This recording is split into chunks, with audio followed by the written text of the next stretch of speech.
BPSC auditor question paper 5 जुलाई 2026 को इस सेशन में हम देखेंगे।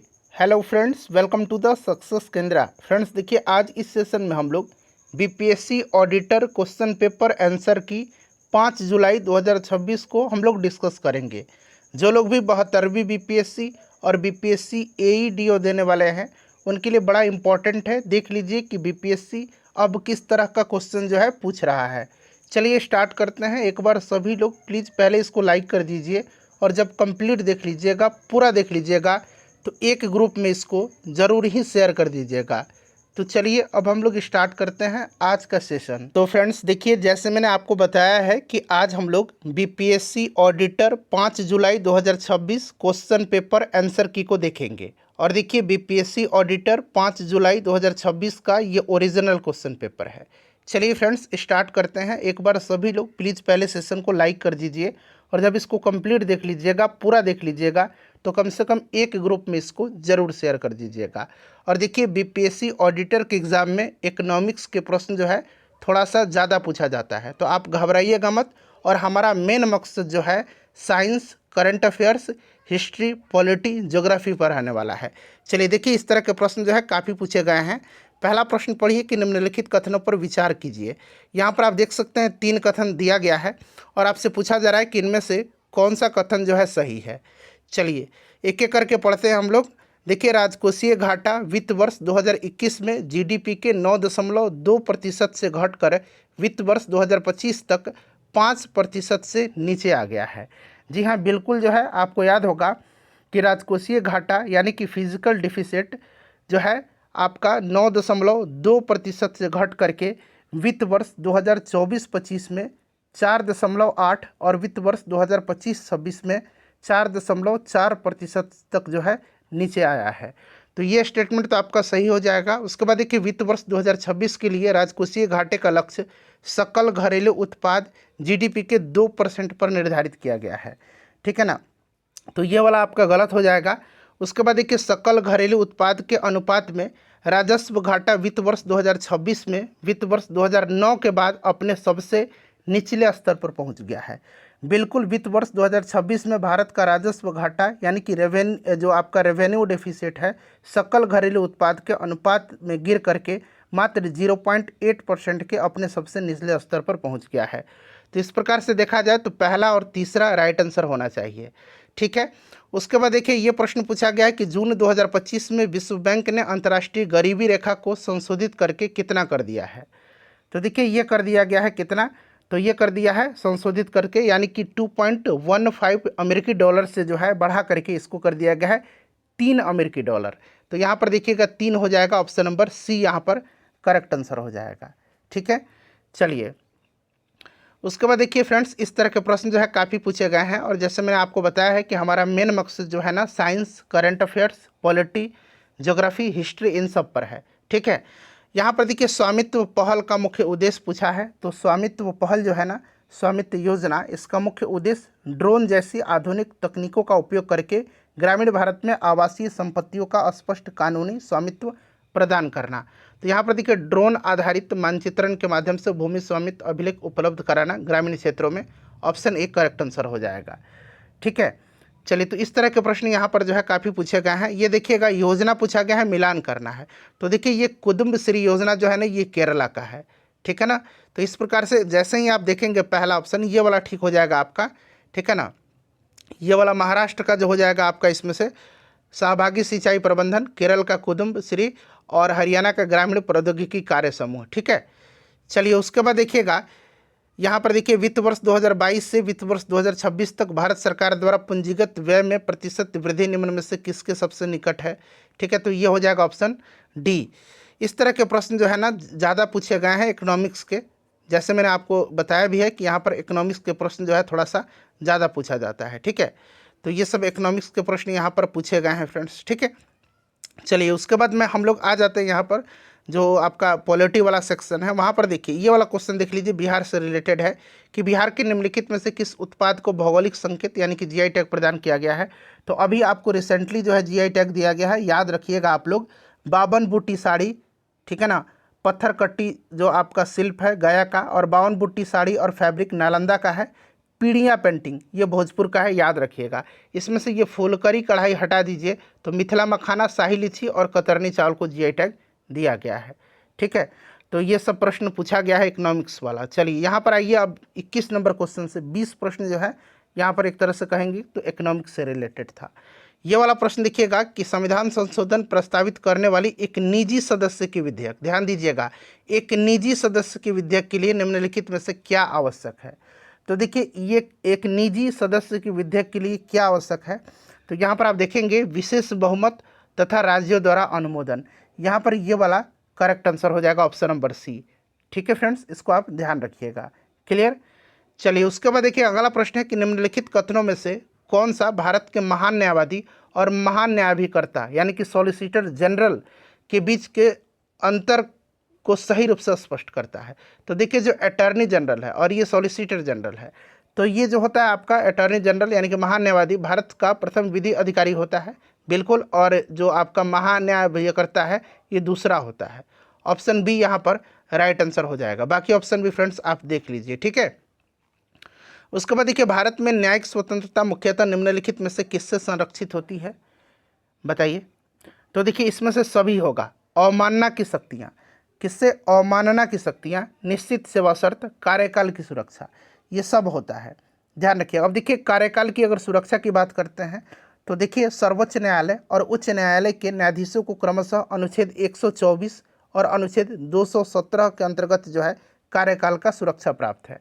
निश्चित सेवा शर्त की बात करते हैं तो याद रखिएगा अनुच्छेद 125 और अनुच्छेद 221 सर्वोच्च न्यायालय और उच्च न्यायालय, क्रमशः सर्वोच्च न्यायालय और उच्च न्यायालय के न्यायाधीशों के वेतन और सेवा शर्तों में कोई परिवर्तन नहीं सुनिश्चित करते हैं, जिससे स्वतंत्रता की रक्षा होती है। और अवमानना की शक्ति की बात करते हैं तो अनुच्छेद 129 और अनुच्छेद 215 न्यायालय को अवमानना हेतु दंड की शक्ति प्रदान करते हैं और उनके प्राधिकार का अनुपालन सुनिश्चित करते हैं। तो इस तरह से ऑप्शन डी यहाँ पर करेक्ट आंसर हो जाएगा। चलिए उसके बाद देख लीजिए अगला प्रश्न पूछा गया है कि यदि प्रधानमंत्री इस्तीफा दे देते हैं या उनका निधन हो जाता है तो क्या होता है। तो ऑब्वियसली आपको पता है कि मंत्रिपरिषद स्वतः जो है भंग हो जाती है। ऑप्शन ए हो जाएगा यहाँ पर। नेक्स्ट देखिए पूछा गया है कि 10वीं अनुसूची, देखिए 10वीं अनुसूची का दल बदल विरोधी कानून निम्नलिखित में से किस उद्देश्य से बनाया गया था। तो आपको याद होगा कि 10वीं अनुसूची दल बदल विरोधी कानून मुख्य रूप से राजनीतिक स्थिरता सुनिश्चित करने और लालच या व्यक्तिगत लाभ के लिए निर्वाचित जनप्रतिनिधि द्वारा पार्टी को बदलने की अनैतिक जो प्रथा थी उसको रोकने के लिए किया गया था। तो ऑप्शन नंबर यहाँ पर बी करेक्ट आंसर हो जाएगा। और आपको याद होगा कि ये जो 10वीं अनुसूची है आपको ध्यान रखना है इसके बारे में, ठीक है ना, दल बदल से जो है रोक लगाने के लिए। ठीक है, तो ऑप्शन बी यहाँ पर सूटेबल आंसर होगा इसका। उसके बाद देखिए सूचना का अधिकार अधिनियम 2005 के संबंध में निम्नलिखित कथनों पर विचार करें। दो कथन है, यह शासन में पारदर्शिता और जवाबदेही को बढ़ावा देता है, बिल्कुल ये करेक्ट है।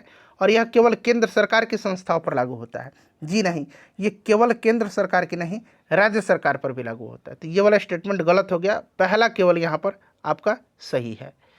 नेक्स्ट देख लीजिए अगला प्रश्न है कि भारत में नियंत्रण और संतुलन प्रणाली का सर्वोत्तम उदाहरण निम्नलिखित में से कौन सा है। तो अगर नियंत्रण और संतुलन प्रणाली की सर्वोत्तम उदाहरण की इसमें से बात करते हैं तो फ्रेंड्स इसमें से आपका हो जाएगा भारत के नियंत्रक और महालेखा परीक्षक द्वारा सरकारी खातों का लेखा परीक्षण। ऑप्शन नंबर ए हो जाएगा यहाँ पर। ठीक है, चलिए उसके बाद नेक्स्ट क्वेश्चन है कि विधि की उचित प्रक्रिया की अवधारणा जिसने भारत के अनुच्छेद 21 की व्याख्या का विस्तार किया है मुख्यतः निम्नलिखित में से किस देश के संविधान से प्रभावित है। तो जैसे ही आपको याद होगा आर्टिकल 21 आप बता दीजिएगा कि ये अमेरिका से है, ठीक है ना, तो यहाँ पर संयुक्त राज्य अमेरिका हो जाएगा। नेक्स्ट क्वेश्चन हमारा अनुच्छेद 243 के अंतर्गत गठित राज्य निर्वाचन आयोग, ये राज्य निर्वाचन आयोग का गठन अनुच्छेद 243 के अंतर्गत होता है, इस चीज़ को आप ध्यान रखिएगा। निम्नलिखित में से किसके लिए उत्तरदायी होता है ये, तो ये उत्तरदायी आपको है पंचायत और नगर पालिकाओं के सभी चुनाव के संचालन के लिए। ठीक है, चलिए उसके बाद देख लीजिए अगला प्रश्न क्या है, थोड़ा सा लंबा प्रश्न है, ठीक है ना। कह रहा है कि वित्त आयोग के संबंध में निम्नलिखित कथनों पर विचार करें। देखिए वित्त आयोग का गठन प्रत्येक 5 वर्ष में किया जाता है, ये तो बिल्कुल ठीक है। वित्त आयोग का गठन जो है आपको याद होगा आर्टिकल 280 के तहत जो है वित्त आयोग का गठन होता है प्रत्येक 5 वर्ष पर, ठीक है। और यह केंद्र और राज्य के वित्तीय संसाधनों के वितरण का सिफारिश करता है। ये दोनों स्टेटमेंट आपका करेक्ट है, ठीक है ना। तो 1 और 2 दोनों करेक्ट हो जाएगा। चलिए उसके बाद देख लीजिएगा कि भारत में मौजूदा राज्यों के क्षेत्रफल, सीमाओं या नामों में परिवर्तन के संबंध में निम्नलिखित में से कौन सा कथन यहाँ पर सत्य दिया गया है, यह आपसे पूछा गया है, बताइए। तो देखिए यह प्रावधान संविधान के अनुच्छेद 3 के अंतर्गत आता है। ठीक है, बिल्कुल ये पहला तो आपका सही हो गया। उसके बाद देखिए राष्ट्रपति अनुशंसा के बिना इस संबंध में कोई विधेयक संसद में प्रस्तुत नहीं किया जा सकता है। ठीक है, तो ये आपका गलत दिया गया है। ठीक है, और राष्ट्रपति को विधेयक को राज्य जो है विधानमंडल को उसके विचार व्यक्त करने के लिए भेजना आवश्यक है। तो पहला और तीसरा यहाँ पर आप देखेंगे तो फ्रेंड्स एक तरह से आपका पहला, तीसरा और चौथा भी सही है। ठीक है, 1 मिनट रुक जाइए। संसद जो है इस संबंध में राज्य विधानमंडल के विचारों को स्वीकार करने के लिए बाद, ऐसा नहीं है। ठीक है ना, तो यह आपका हो जाएगा पहला, और यहाँ पर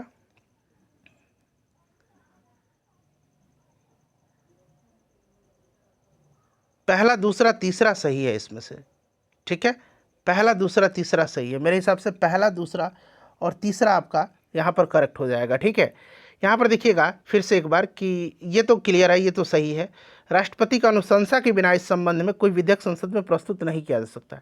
ठीक है, और राष्ट्रपति को विधेयक जो है विधेयक और राज्य विधानमंडल, ये पहला, दूसरा, तीसरा ठीक है।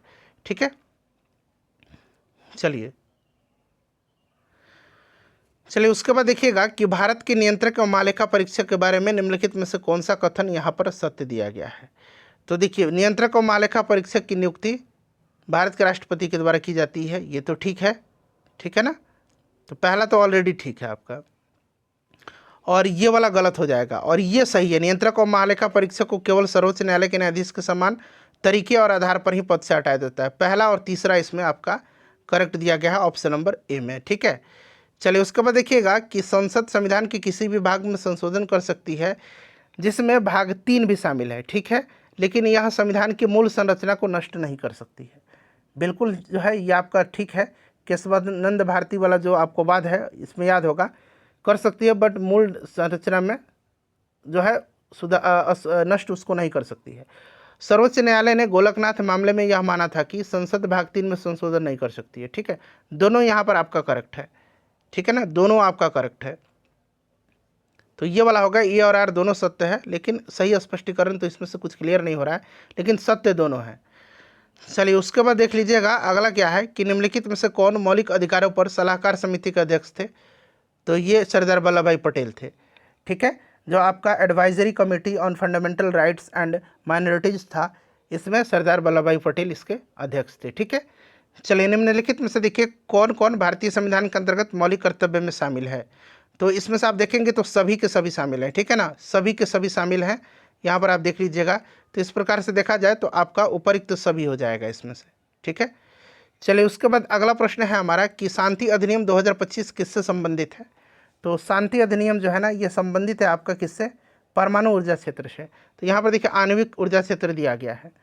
ठीक है, चलिए नेक्स्ट क्वेश्चन है हमारा कि एक उच्च शिक्षा नियामक के लिए विकसित भारत शिक्षा अधिष्ठान विधेयक 2025 निम्नलिखित में से किन संस्थाओं को जो है प्रतिस्थापित करता है। विकसित भारत शिक्षा अधिष्ठान विधेयक 2025, तो देखिए फ्रेंड्स ये करता है विश्वविद्यालय अनुदान आयोग को, यानी कि यूजीसी को। तो यहाँ पर देखिए विश्वविद्यालय अनुदान आयोग दिया गया है।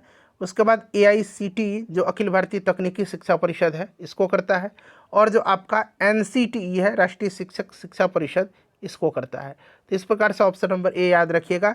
ठीक है ना, UGC, AICTE और NCTE इन तीनों को प्रतिस्थापित करता है। तो ये चीज़ आप ध्यान रख लीजिएगा। चलिए बाकी ऑप्शन भी आप देख लीजिए। उसके बाद देखिए अगला प्रश्न क्या पूछा गया है कि निम्नलिखित में से कौन सी संस्था भारत में आवधिक श्रम बल सर्वेक्षण यानी कि PLFS जारी करती है। तो ये सांख्यिकी और कार्यक्रम कार्यान्वयन मंत्रालय है, यही जारी करता है। ठीक है फ्रेंड्स, ध्यान रखिएगा। चलिए, और नया वाला जो PLFS आंकड़ा जो आया हुआ है ना उसको आप ज़रूर पढ़ करके जाइएगा। ठीक है, 72वीं BPSC वाले के लिए। अब देखिए यहाँ पर मिलान करना है, एक तरफ राष्ट्रीय दिवस है और तिथि है। तो आपको याद होगा कि राष्ट्रीय युवा दिवस मनाया जाता है कब, 12 जनवरी को। राष्ट्रीय शिक्षा दिवस 11 नवंबर को। विज्ञान दिवस 28 फरवरी को। सेना दिवस 15 जनवरी को। तो अब आप मिला लीजिएगा ना। चलिए उसके बाद नेक्स्ट क्वेश्चन है, सूची दिया गया है, मिलान करना है। खेल प्रतियोगिता और खेल दिया गया है। विजय हजारे ट्रॉफी, तो ये क्रिकेट से संबंधित है। ठीक है। डेविस कप टेनिस से संबंधित है, डूरंड कप फुटबॉल से है, सुल्तान अजलन शाह हॉकी से है, मिला लीजिएगा, है ना। चलिए उसके बाद देखिएगा कि 24 दिसंबर 2025 को सतीश धवन अंतरिक्ष केंद्र जो है श्रीहरिकोटा, वहाँ से भारतीय अंतरिक्ष अनुसंधान केंद्र ने अपने सबसे भारी रॉकेट LVM-3M6, ये नाम आप दिमाग में बैठा लीजिए, सबसे भारी रॉकेट LVM-3M6 का प्रक्षेपण किया। इसका उपनाम क्या रखा गया है? तो ये बाहुबली रॉकेट है, हमने पढ़ा भी है, बाहुबली हो जाएगा, ठीक है। चलिए उसके बाद देखिएगा कि 2017-18 में घोषित एवं लागू किया गया चुनावी ऋण पत्र, चुनावी बॉन्ड योजना भारतीय उच्चतम न्यायालय द्वारा किस वर्ष जो है ख़त्म कर दिया गया, ये पूछा गया है। तो जो इलेक्टोरल बॉन्ड स्कीम है इसको 2024 में ख़त्म कर दिया गया, ठीक है। नेक्स्ट हमारा सूची दिया गया, मिलान करना है, महिला खिलाड़ी हैं और खेल उनसे संबंधित जो है उनसे मिलान करना है। तो दिव्या देशमुख जो है ये शतरंज से है, ठीक है।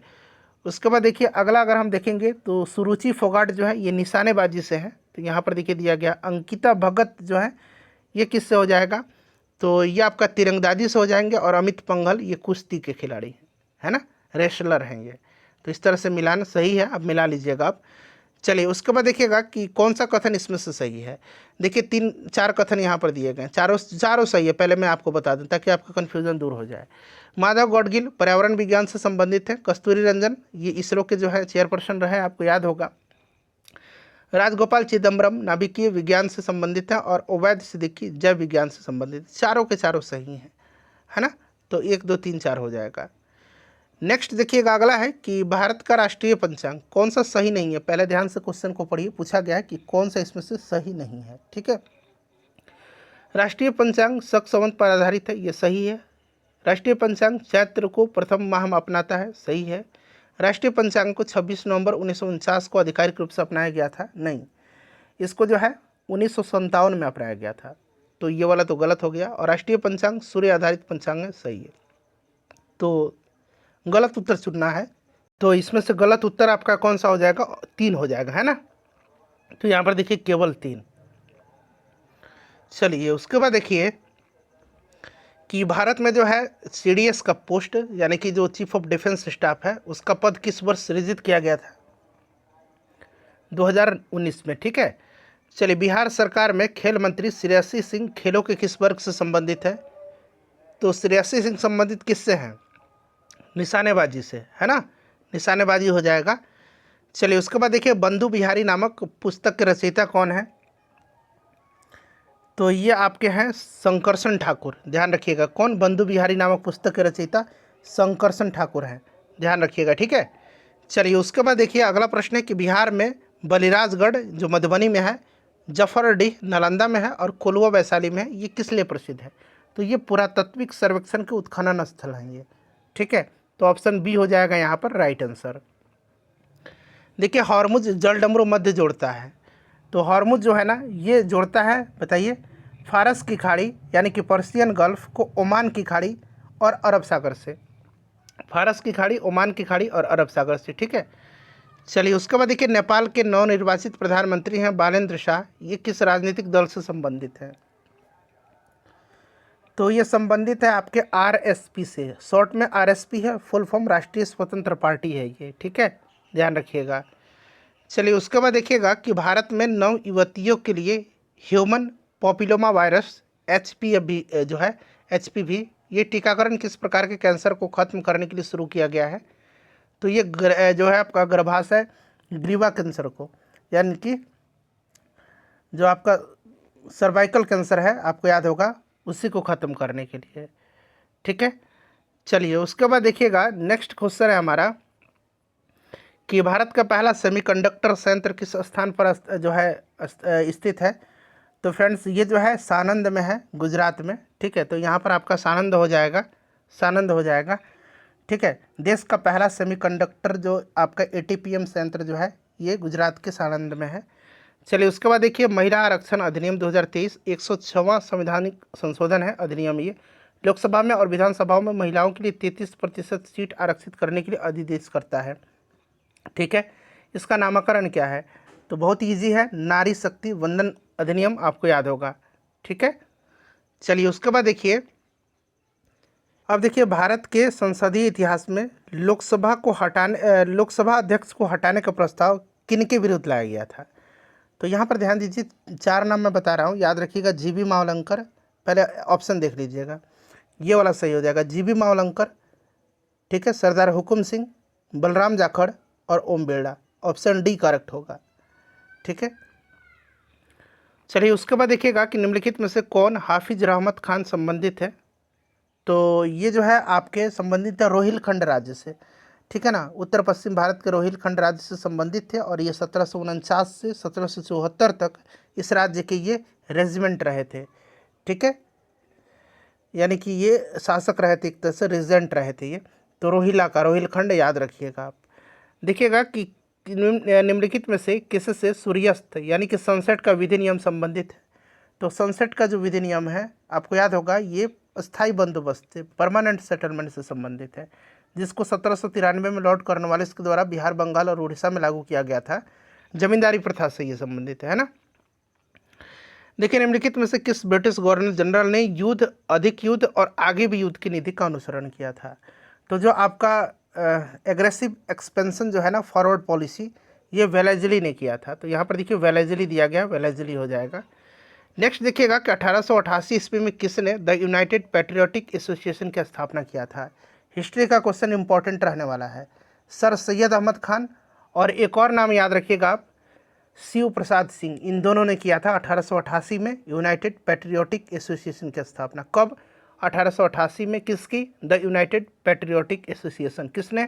सर सैयद अहमद खान और शिव प्रसाद सिंह ने किया था, शिव प्रसाद सिंह ने किया था। तो ये सब नाम आप याद रख लीजिए, ठीक है। चलिए उसके बाद देखिए अगला प्रश्न है कि निम्नलिखित में से किससे द बंगाल रेगुलेशन, यहाँ पर देखिए 21 है ना, 21 लिखा गया है, 1795 किससे संबंधित है? तो ये शिशु हत्या से संबंधित है, ठीक है ना, शिशु हत्या से संबंधित है, ध्यान रखिएगा। चलिए उसके बाद देखिएगा कि निम्नलिखित में से 1913 में किस विदेशी नगर में हिंदी एसोसिएशन का गठन हुआ था? तो 1913 में हुआ था सैन फ्रांसिस्को में, अमेरिका में, हिंदी एसोसिएशन। पूरा नाम इसका Hindi association of the Pacific coast हुआ और इसी का जो है बाद में नाम गदर पार्टी हो गया। तो यहाँ पर सैन फ्रांसिस्को में, ठीक है। चलिए उसके बाद देखिएगा किस भाषा में गदर पत्रिका का पहला अंक प्रकाशित हुआ? ये प्रश्न बड़ा पूछ रहा है बीपीएससी, उर्दू में हुआ था, इसको आप ध्यान रख लीजिएगा, ठीक है ना। चलिए उसके बाद देखिएगा कि भारतीय राष्ट्रीय कांग्रेस और मुस्लिम लीग का समझौता किस नाम से जाना जाता है? तो ये लखनऊ पैक्ट के नाम से जाना जाता है, 1916 में जो लखनऊ अधिवेशन हुआ था। चलिए उसके बाद देखिएगा कि भारतीय स्वतंत्रता आंदोलन में विदेशी समर्थन के संदर्भ में निम्नलिखित कथनों पर विचार करें। 2 कथन हैं और दोनों सही है। देखिए यूएसए के राष्ट्रपति फ्रैंकलिन डी रूजवेल्ट थे जब सेकंड वर्ल्ड वार हुआ था, उन्होंने यूके के प्रधानमंत्री विंस्टन चर्चिल पर दबाव डाला कि सेकंड वर्ल्ड वार में भारतीयों का समर्थन प्राप्त करें में, सही है। और चीन के राष्ट्रपति चाई कांग शेक ने भी ऐसा ही किया था। दोनों के दोनों सही हैं, ठीक है। उसके बाद देखिएगा कि चटगांव के रेलवे इंस्टीट्यूट पर छापा मारने के दौरान किस महिला क्रांतिकारी की मृत्यु हुई थी? ये प्रीवियस ईयर में भी पूछा जा चुका है। तो इनका नाम है प्रीतिलता वाडेदार, ठीक है ना फ्रेंड्स, ध्यान रखिएगा, ठीक है, काफ़ी इंपॉर्टेंट है। और 1930 में जो है ये चटगांव शस्त्रागार का जो घटना है ये घटित हुआ था मास्टरदा के नेतृत्व में, सुरेश सेन के नेतृत्व में, है ना। चलिए उसके बाद देखिएगा कि वैंकूवर में किसने स्वदेश सेवक गृह की स्थापना किया था? तो फ्रेंड्स ये जीडी कुमार ने किया था। वैंकूवर में स्वदेश सेवक गृह की जीडी कुमार ने किया था। अगला प्रश्न हमारा है, यहाँ पर देखिएगा मिलान करना है, एक तरफ संपादक है और एक तरफ पॉम्पलेट का नाम दिया गया है। तो देखिए पूछा गया इसमें से कि कौन सा सुमेलित नहीं है, ठीक है, मिलान नहीं करना है, पूछा गया सुमेलित नहीं है। तो यहाँ पर आप देखेंगे अल हिलाल जो है ना, ये सर सैयद अहमद खान का नहीं है। अल हिलाल जो है ये मौलाना अबुल कलाम आज़ाद की पत्रिका है। बाकी ये सब सही है, ठीक है ना, बाकी ये सब सही है, अल हिलाल ये गलत है। तो ऑप्शन बी यहाँ पर करेक्ट आंसर होगा। 1908 में मुजफ्फरपुर बम कांड में किसकी हत्या हुई थी? बताइए किसकी हत्या हुई थी? तो फ्रेंड्स आपको याद होगा कि ये घटना जो है 1908 की है, खुदीराम बोस और प्रफुल्ल चाकी हैं इसमें संलिप्त। तो इसमें से कोई नहीं हो जाएगा। चलिए महात्मा गांधी के चंपारण दौरा के मध्य लगभग कितने किसानों का बयान दर्ज किया गया था? तो लगभग 8000 किसान का। तो यहाँ पर देखिए 800 दिया गया है, बट आप देखेंगे तो लगभग 8000 जो है आपको देखने को मिलता है। अब देखिए बीपीएससी जो है क्या आंसर इसका देता है, आप लोग देखिएगा कि क्या आंसर आता है, ठीक है। चलिए उसके बाद देखिए सही सुमेलित यहाँ पर पूछा है कि नहीं है। तो यहाँ पर देखिए बढ़िया ताल कार्यानंदन शर्मा ठीक है, पेंडोल जो है जमुना काटजी और अनावारी राहुल संकृत्यायन ये ठीक है। यह नंदन शर्मा आप गाया याद रख लीजिएगा, ठीक है। चलिए उसके बाद देखिएगा कि सत्यमेव जयते किस उपनिषद में उल्लिखित है, तो मुंडकोपनिषद में है ये सत्यमेव जयते। देखिए राजा मिलांडर प्रथम और भिक्षुक नाग सिंह की जो संवाद पर आधारित प्रसिद्ध बौद्ध ग्रंथ है उसका नाम पूछा गया है, तो ये आपको भी पता है मिलिंदपन्हो है, ठीक है, मिलिंदपन्हो। चलिए धर्मशास्त्र के एक लेखक ने सती प्रथा का विरोध किया और इसे आत्महत्या के समान बताया, निम्नलिखित में से वह कौन थे? तो फ्रेंड्स वो जो थे ये कौन है धर्मशास्त्र के एक लेखक, तो इनका नाम है मेधातिथि, ठीक है ना, याद रखिएगा। चलिए उसके बाद देखिएगा कि तक्षशिला निम्नलिखित किन दो नदियों के बीच स्थित था? तो तक्षशिला जो था ना यह आपका सिंधु और झेलम के बीच में था, सिंधु और झेलम का। उसके बाद देखिए किस प्राचीन भारतीय महिला को प्रारंभिक बौद्ध ग्रंथ थेरी गाथा लिखने का श्रेय दिया जाता है? अब देखिए ये भी क्वेश्चन जो है ना थोड़ा सा देखना है आपको बीपीएससी क्या आंसर देता है। अभी कहना उचित नहीं होगा इसका सही आंसर, क्योंकि थेरी गाथा जो है ना कई महिलाओं ने मिलकर के इसको लिखा हुआ है, ठीक है। तो देखिए क्या आंसर देता है।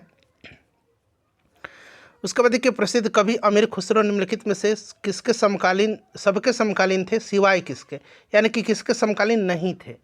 तो इसमें से शमसुद्दीन इल्तुतमिश बिल्कुल सही दिया गया। बाकी देखिए इनके ये समकालीन रहे थे, अलाउद्दीन खिलजी, गयासुद्दीन मोहम्मद बलवान और जलालुद्दीन खिलजी के। चलिए अबुल फजल किस सूफी संत के पुत्र थे? तो ये शेख मुबारक नागौरी, पूरा नाम है शेख मुबारक नागौरी, इन्हीं के पुत्र थे, ठीक है। चलिए उसके बाद देखिए भारत के किस क्षेत्र पर सुल्तान जैनुल आबदीन ने शासन किया था? तो कश्मीर का अकबर कहा जाता है जैनुल आबदीन को, आपने पढ़ा भी होगा, कश्मीर हो जाएगा। अकबर के दरबार के प्रसिद्ध संगीतकार तानसेन का मूल नाम क्या था? तो रामधनु पांडे था, है ना। चलिए उसके बाद देखिए 4 आर्य सत्य जो है ये किस धर्म की मूल शिक्षा है? तो ये बौद्ध धर्म की है। उसके बाद देखिए अगला प्रश्न है कि निम्नलिखित में से कौन सा शब्द क्षोभ मंडल में ऊंचाई के साथ तापमान में वृद्धि का वर्णन करता है? तो ये तापमान व्युत्क्रम जो है, तापमान प्रतिलोमन, ये आपका करता है, ठीक है, टेम्परेचर इन्वर्जन। चलिए उसके बाद देखिएगा कि किस भारतीय शहर की योजना वास्तुकार एडविन लुटियंस ने बनाया था? तो ये नई दिल्ली का, ठीक है ना, नई दिल्ली का ध्यान रखना आपको। अब देखिए निम्नलिखित में से किसे बिहार का एकमात्र यूनेस्को विश्व धरोहर स्थल माना जाता है जो सांस्कृतिक और आध्यात्मिक विरासत का प्रतिनिधित्व करता है? आपको याद होगा कि जो है नालंदा विहार और महाबोधि विहार, ये दोनों जो है यूनेस्को के जो है विश्व धरोहर स्थल में शामिल हैं बिहार के। बट आपको यहाँ पर ध्यान देना है कि सांस्कृतिक और आध्यात्मिक विरासत का तो ये करता है आपका महाबोधि विहार, और नालंदा विहार जो है ना ये आपका किसका जो है प्रतिनिधित्व करता है? तो नालंदा जो है ये आपका यूनेस्को ने इसको ज्ञान, वास्तुकला और धार्मिक विकास के केंद्र के रूप में जो है इसको चिन्हित करते हुए विश्व धरोहर की सूची में शामिल किया था। तो अगर पूछता ज्ञान, वास्तुकला और धार्मिक विकास तब ये होता है। यहाँ पर सांस्कृतिक और आध्यात्मिक विरासत पूछा है तो महाबोधि विहार होगा। चलिए उसके बाद देखिएगा कि रामसर कन्वेंशन की पहली बैठक कहाँ हुई थी? तो रामसर ईरान में हुआ था। भारत का सबसे लंबा और दुनिया का दूसरा सबसे लंबा पुलिन तट यानी कि जो सी बीच है वो आपको मरीना पुलिन तट है, मरीना बीच जो है आपको याद होगा। चलिए उसके बाद नेक्स्ट क्वेश्चन है कि कौन सी जलडमरू मध्य अरब सागर को फारस की खाड़ी से जोड़ती है अरब सागर को? तो ये हारमुज जलडमरू मध्य है, ठीक है, याद रखिएगा, हारमुज जलडमरू मध्य अरब सागर को फारस की खाड़ी से जोड़ती है। चलिए उसके बाद देखिएगा कि अरब सागर के किनारे सबसे लंबी तटरेखा किस भारतीय राज्य की है? तो ये गुजरात की है। नेक्स्ट देखिएगा कि सैन एंड्रियास फॉल्ट पर कौन सी 2 विवर्तनिक प्लेटें मिलती हैं? तो ये मिलती हैं कौन सी? तो याद रखना आपको, यह आपका मिलता है प्रशांत प्लेट और उत्तरी अमेरिका प्लेट, प्रशांत प्लेट और उत्तरी अमेरिका प्लेट, यहाँ पर देखिए दिया भी गया है। उसके बाद देखिए हिमाचल प्रदेश की सबसे बड़ी प्राकृतिक झील कौन सी है? तो ये रेणुका झील है। नेक्स्ट क्वेश्चन देखिए, अगला प्रश्न पूछा गया है कि भारत में खाद्य व्यवसायों के लिए जो अस्थायी लाइसेंस और अनुपालन सुधार किस संगठन ने शुरू किया हुआ है? तो ये FSSAI ने किया हुआ है, ठीक है। चलिए उसके बाद देखिए अगला प्रश्न क्या पूछिए, योग महोत्सव 2026 के दौरान आयुष मंत्रालय ने एडवांस वाइब्रेक कोर्स शुरू किया है, यह किस प्लेटफॉर्म पर उपलब्ध है? तो ये जो आपका एडवांस वाइब्रेक जो है ये आपका कर्मयोगी भारत प्लेटफॉर्म पर उपलब्ध कराया गया है, कर्मयोगी भारत प्लेटफॉर्म पर। देखिए सीमेंट और निर्माण क्षेत्र में कार्बन कैप्चर तकनीक, ध्यान रखिए, कार्बन कैप्चर तकनीक विकसित करने के लिए राष्ट्रीय सीमेंट एवं भवन सामग्री परिषद ने किस स्टार्टअप के साथ साझेदारी किया हुआ है? तो ये क्या हुआ आपका ट्रेक्स जीरो टेक्नोलॉजी के साथ। यहाँ पर देखिए ट्रेस जीरो, इस तरह से अंग्रेजी में है ट्रेस जीरो, ये एक्स करके जीरो लिखा गया, ट्रेस जीरो टेक्नोलॉजी, ठीक है। उसके बाद देखिए इसरो ने उच्च थ्रस्ट CE-20 क्रायोजेनिक इंजन का परीक्षण किस केंद्र पर किया है?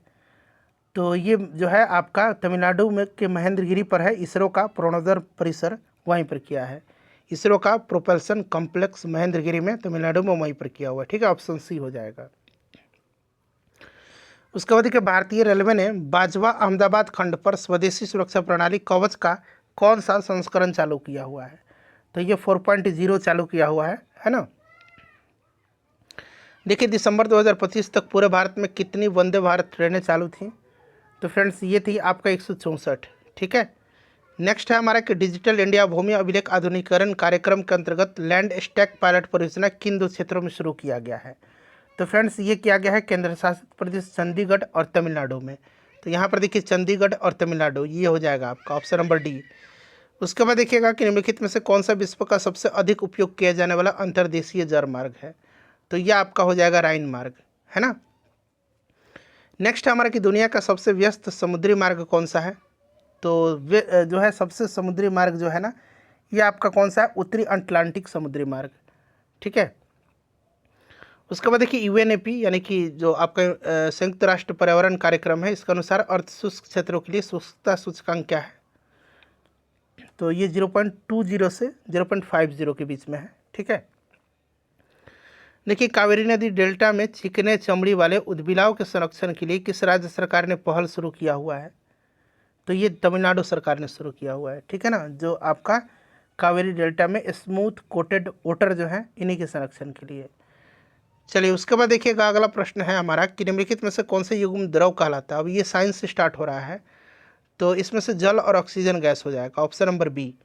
उसके बाद देखिए नीचे कथन दिया गया है और दूसरा जो है कारण है, पूछा है कि कोयले या पेट्रोलियम उत्पादों के जलने से वायु प्रदूषण होता है, ठीक है। कोयला और पेट्रोलियम ऊर्जा के गैर नवीकरणीय स्रोत है, दोनों सही है ना। तो यहाँ पर देखेंगे कि दोनों सत्य है, पर ऐसा तो नहीं है, सही व्याख्या तो नहीं कर रहा है, बट सत्य दोनों है। चलिए ट्रांजिस्टर बनाने के लिए अक्सर उपयोग किया जाने वाला कौन सा 2 तत्व है? तो सिलिकॉन और जर्मेनियम है ना, सिलिकॉन और जर्मेनियम। चलिए फ्रेंड्स उसके बाद देखिएगा कि निम्नलिखित ठोस पिंडों पर विचार करें और उन्हें परमाणु उनके परिणाम के अनुसार उनको हल्के क्रम में व्यवस्थित करना है। तो सबसे पहले इसमें से अगर हम बात करते हैं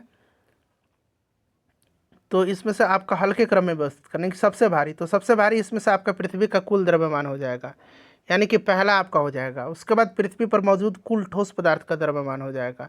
फिर आपका हो जाएगा इसमें से एकीकृत जो उपग्रह है ना, एक कृत्रिम उपग्रह जो ये हो जाएगा, यानी कि पहला, तीसरा, दूसरा और चौथा हो जाएगा। पहला, तीसरा, दूसरा और चौथा, देखिए कैंडिडेट ने भी लगाया हुआ है। देखिए ऑप्टिकल फाइबर का उपयोग चिकित्सा गतिविधियों में मुख्य रूप से जो है किसके लिए किया जाता है? तो आपको भी पता है ये एंडोस्कोपी के लिए किया जाता है, ठीक है, ऑप्टिकल फाइबर।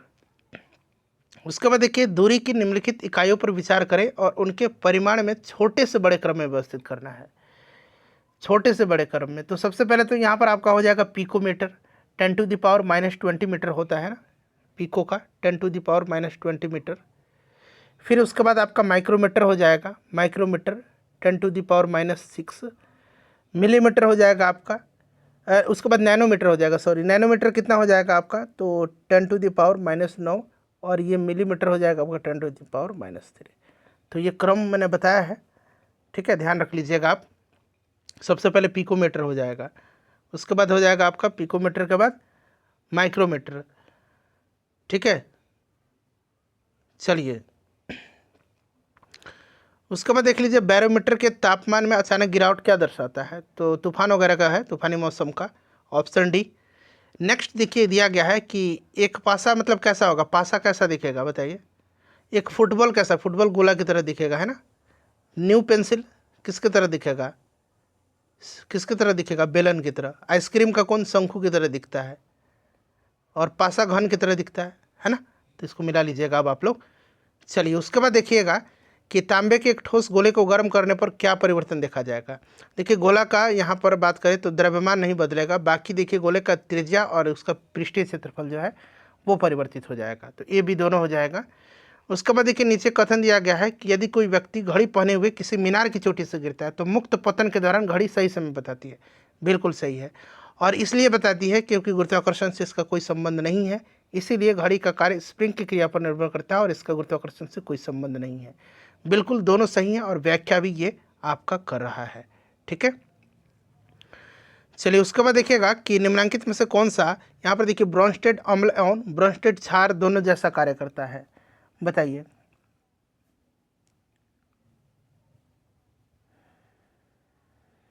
तो फ्रेंड्स ये आपका करता है कौन सा, इसमें से अगर हम बात करते हैं तो ये आपका हो जाएगा HCO3 यानी कि बाइकार्बोनेट है ये। ठीक है ना, जल भी करता है, जल भी ब्रोंस्टेड जो है इसमें से अगर हम बात करते हैं अम्ल और क्षार के दोनों के जैसे व्यवहार करता है। ठीक है, चलिए उसके बाद नेक्स्ट है हमारा कि निनहाइड्रीन परीक्षण में प्रयुक्त होता है। निनहाइड्रीन किसके परीक्षण में, तो फ्रेंड्स ये अमीनो अम्ल के, तो यहाँ पर देखिए अमीनो एसिड की पहचान में। ठीक है, उसके बाद देखिए किसका बॉन्ड ऑर्डर समान है इसमें से दोनों में, तो इसमें से अगर देखेंगे कि किसका बॉन्ड ऑर्डर समान है, तो अगर हम इसमें से बात करें बताइए, तो आप देखेंगे ये जो है ना CN- वाला और NO+ वाला ये बॉन्ड ऑर्डर समान है, यानी कि 1 और 3 यहाँ पर करेक्ट हो जाएगा, ऑप्शन नंबर ए। निम्न में से कौन सा अणु अनुचुंबकीय है, तो इसमें से अनुचुंबकीय की बात करते हैं तो आप देखेंगे ऑक्सीजन जो है ना ये अनुचुंबकीय है। ठीक है, अनुचुंबकीय। बाकी यहाँ पर देखिए H2, F2, N2 ये सब जो है ना प्रतिचुंबकीय हैं। नेक्स्ट देखिए कार्बोक्सी, यहाँ पर कार्बोक्सी पेप्टिडेज किस धातु का एंजाइम है, तो फ्रेंड्स ये जिंक का है। अगला प्रश्न पढ़ेंगे कि राउल्ट का नियम गणितीय सूत्र से प्रदर्शित किया जाता है, तो यहाँ पर आप देखेंगे ये वाला क्वेश्चन आंसर जो होगा ना ऑप्शन ए राउल्ट का नियम, यह वाला आपका करेक्ट होगा। ठीक है, चलिए उसके बाद देखिए निम्नलिखित में से कौन सा एल्युमिनियम का अयस्क नहीं है, तो गैलेना जो है एल्युमिनियम का नहीं है, गैलेना जो है ये किसका है, गैलेना जो है ये शीशे का है। चलिए उसके बाद देखिए मिलान करना है। अब सबसे पहले इसी को आप देख लीजिएगा, ये जो है ना आपका RHCl PS3 का होल 3, ये जो है आपको याद रखना है, ये आपका क्या है, ये विल्किंसन कैटेलिस्ट है। तो यहाँ पर देखिए विल्किंसन कैटेलिस्ट यानी कि उत्प्रेरक, तो A का 4, अब इसी से आप मिला लीजिएगा A का 4, केवल आपको ऑप्शन यहाँ ए में देखने को मिलेगा। ठीक है ना, आप देख लीजिएगा, तो ये वाला A का 4 हो जाएगा, B का 3 हो जाएगा, C का 1 हो जाएगा और D का 2 हो जाएगा। अब आप इसको आसानी से मिला करके पढ़ लीजिए। ठीक है, चलिए उसके बाद देखिएगा कि विलियन जिसका pH मान 5 है यानी कि अम्लीय है, 7 से कम होगा अम्लीय, 7 से ज़्यादा क्षारीय। चलिए उसके बाद देखिएगा कि बड़ा समतुल्यता स्थिरांक यह दर्शाता है, तो देखिए जो बड़ा जो वैल्यू वाला है ना साम्यावस्था स्थिरांक, वो दर्शाता है कि समतुल्यता पर प्रणाली में मुख्यतः उत्पाद होते हैं। ठीक है, कौन सा क्षारीय अमीनो अम्ल है इसमें से बताइए, तो इसमें से अगर हम बात करते हैं तो लाइसिन हो जाएगा यहाँ पर ऑप्शन नंबर ए। ठीक है, चलिए उसके बाद अगला प्रश्न है हमारा कि साइटोकाइंस मुख्यतः होते हैं, तो साइटोकाइंस मुख्यतः जो होते हैं ये प्रोटीन और पेप्टाइड होते हैं, तो पेप्टाइड यहाँ पर दिया गया, प्रोटीन भी आप याद रख लीजिए। रक्त वाहिकाओं में कैल्शियम आयन की सांद्रता बढ़ने से क्या होगा, तो कैल्शियम आयन की सांद्रता बढ़ने से रक्त वाहिकाओं का संकुचन होता है। ठीक है ना, यहाँ पर संकुचन हो जाएगा, संकुचन। ठीक है ना, ऑप्शन बी। नेक्स्ट देखिएगा कि आर्किया को एक विशिष्ट जीवन के रूप में किस आधार पर पहचाना गया, तो देखिएगा इसमें जो है ना 16S राइबोसोमल आरएनए के आधार पर, तो राइबोसोमल यहाँ पर देखिए राइबोसोमल आरएनए की जो है विशिष्ट अनुक्रम पाए जाते हैं 16S टाइप के, ये भी ध्यान रखिएगा। चलिए उसके बाद देखिए प्रकाश संश्लेषण के दौरान उत्पन्न ऑक्सीजन, तो ये जो है आपका कार्बन डाइऑक्साइड से तो उत्पन्न होता नहीं, जल से होता है ना, ये आपका से हो जाएगा सल्फर चयापचय करने वाले बैक्टीरिया द्वारा उत्पन्न नहीं होती है। उसके बाद देखिएगा कि किस प्रणाली की ऊष्मा सामग्री को कहा जाता है, किसी प्रणाली की ऊष्मा सामग्री को, तो इसको क्या कहा जाता है बताइए, तो इसको कहा जाता है एंथैल्पी, एंथैल्पी कहा जाता है ना, एंथैल्पी कहा जाता है।